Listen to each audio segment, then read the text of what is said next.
Muy buenas, para terminar el análisis a este circuito internacional de Lusail, ya sabéis lo que toca, ver los reglajes. Vamos a hacerlo con los gráficos de telemetría, como siempre, para contextualizarlo, y hay varias particularidades que es interesante que conozcáis. Vamos a empezar en cuanto a los reglajes de la aerodinámica, como siempre, porque es lo más típico, ¿no? Alta carga, baja carga, si el balance tal. Pues bueno, en cuanto a la carga aerodinámica es un circuito de alta carga. Cuando veamos los datos, comparábamos con circuitos tipo Suzuka, lo comparábamos con circuitos tipo Silverstone, y aquí es donde se puede ver perfectamente. Fijaos que no tenemos tramos de pura recta. Aquí, por ejemplo, pues salimos de aquí y encaramos la recta de meta que termina por aquí, y sí que hay bastantes metros. Pero luego tenemos varios tramos en los que sí, se podría considerar recta. Por ejemplo, este tramo es de aquí hasta aquí, este tramo de aquí a aquí, pero no son especialmente largos. Lo que destaca este circuito es que estamos constantemente la velocidad subiendo y bajando, lo que significa que estamos constantemente tomando curvas, como veíamos también ayer. Por lo tanto, es un circuito de alta carga. ¿Qué pasa? Que curvas de baja velocidad como tal, pues bueno, tenemos aquí la curva 6, realmente, que bueno, se podría considerar de baja. Esta es la curva 10, por ejemplo, que también es casi de baja velocidad. Pero lo normal son curvas de velocidad media, como tenemos por aquí. Como tenemos aquí la curva 1 que parecía como una especie de horquilla abierta tal, pues fijaos que se toma muy rápido esta curva 1, la 2 luego un poquito más lenta, pero sigue siendo de velocidad media. Entonces ahí cuando la velocidad está bastante por encima, incluso de los 100 km por hora, la carga aerodinámica nos ayuda. Entonces estamos constantemente siendo ayudados por la carga aerodinámica. Si tú la reduces, pues esa ayuda durante prácticamente toda la vuelta la vas a reducir. Cuidado, porque no es exactamente como un circuito tipo Zandvoort, ¿vale? Es más tipo Suzuka y tipo Silverstone. ¿A qué me refiero con esto? Pues que si tienes un problema de drag vas a sufrir, porque aquí es un tramo de mucha velocidad, aquí también, aquí también, aquí también, aquí también, que esto es la misma recta que esta. Entonces, hay varios puntos que teniendo drag vas a sufrir bastante, pero aún así no puedes renunciar a la carga aerodinámica. Punto 1, porque entonces vas a hacer todas estas curvas más lento, que como veis estamos constantemente en curva. Y punto número 2, por la degradación. Es verdad que hay un factor que puede ayudar a la degradación, bueno, dos factores, mejor dicho. Uno, que Pirelli trae la gama más dura de neumáticos, o casi la más dura. C1 es el neumático duro, C2 el medio, C3 el blando, es decir, gama dura de neumáticos, como la que teníamos en Japón. Y otro factor es que la carrera es nocturna. Entonces en carreras nocturnas, evidentemente, no tienes el sol calentándote la pista, que eso aumentaría más la degradación. Aún así, tiene pinta de que va a ser una carrera en la que la degradación es importante, sobre todo por el estrés lateral y demás, así que va a haber que tener bastante cuidado con eso. Por lo tanto, en resumen, carga aerodinámica alta, que te va a ayudar mucho, pero si vas a penalizar por drag, pues vas a tener que ver tus tiempos por vuelta a caer, porque no hay otra manera de asumirlo. No puedes renunciar a la carga aerodinámica para tener más velocidad punta, que eso es algo que por ejemplo a Ferrari le gustaría hacer porque se le da mejor este año, pero no es el circuito propicio para hacerlo. ¿Qué pasa con el balance? Pues se adelanta bastante. En Singapur estaba quizá más atrasado que en otros circuitos. En Japón se volvió a adelantar. En circuitos tipo Zandvoort a lo mejor no necesitas tan adelantado, pero en circuitos como Suzuka, como digo, en Silverstone, en Barcelona, que son circuitos de mucha curva rápida, adelantamos el balance porque tú necesitas que el coche te responda. Incluso en esta zona final, que aquí tenemos las curvas 12, 13, 14, esas tres curvas directamente hacia la derecha muy rápidas, que están las tres enlazadas entre sí, pues ahí necesitas muchísima carga aerodinámica y además adelantada, para que cuando tú metas ese giro de volante, el coche te responda y no sea muy torpe, no notes cómo se pierde agarre el coche, tiende a irse hacia adelante. Eso no te puede pasar en este circuito porque si no vas a perder muchísimo tiempo. Y hay un dato muy interesante. Quizá, si sois extremadamente avispados y prestasteis muchísima atención, al vídeo de los datos decíamos que había 7 frenadas. Y si os fijáis aquí tenemos 1, 2, 3, 4, 5, 6, 7, 8 y 9.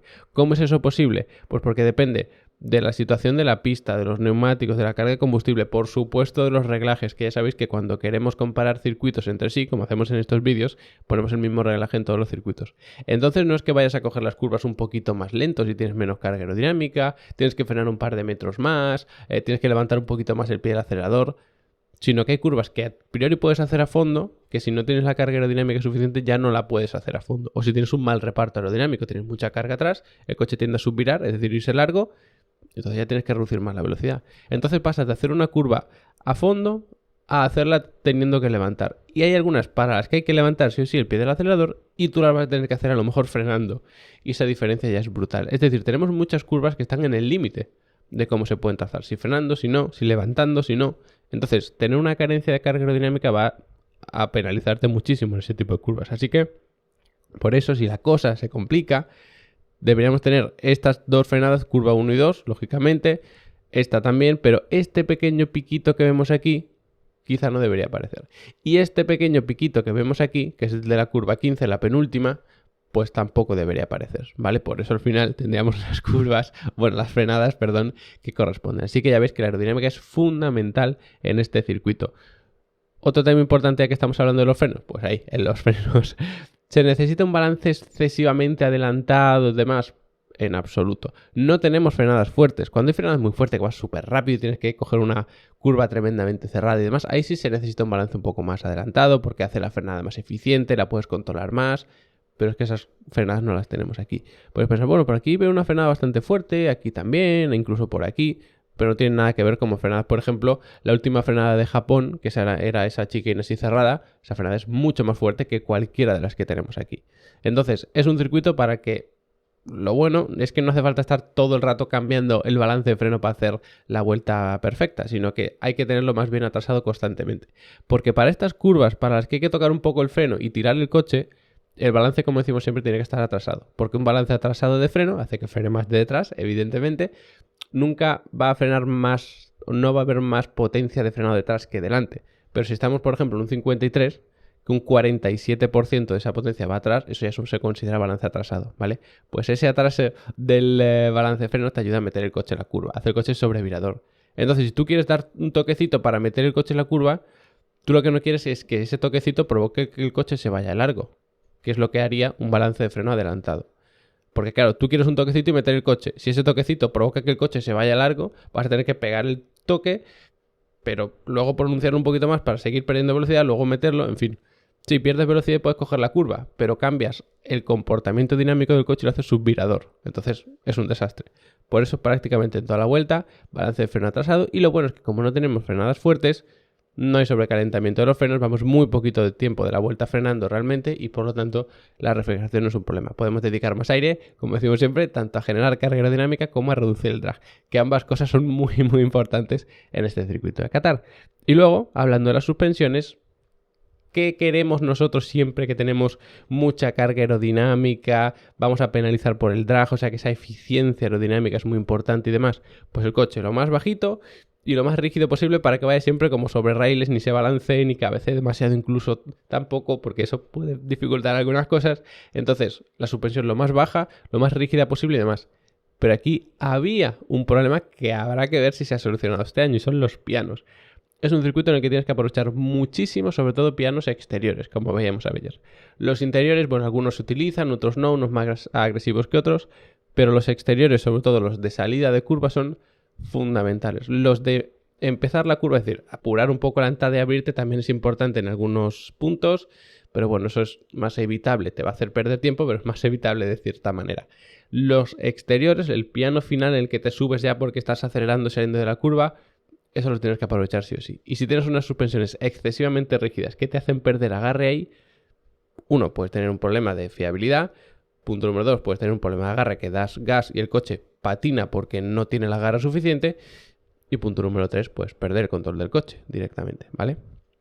Entonces, es fundamental.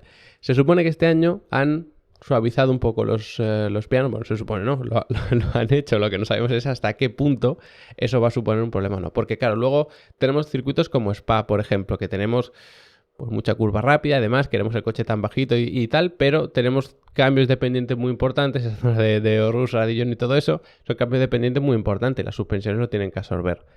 No tenemos eso en Qatar, porque es un circuito prácticamente sin cambios de inclinación, es todo totalmente llanito, y eso sí que nos lo ahorramos. Pero ojo con los pianos porque habrá que ver hasta qué punto los han suavizado un poco. Así que espero que con este análisis más o menos os haya ayudado a entender cómo son los reglajes de este circuito. Podríamos hablar mucho más, ya lo sabéis, de temas diferenciales, de alineación de las ruedas y todo ese tipo de cosas. Pero bueno, para eso también tenemos los directos, ¿vale?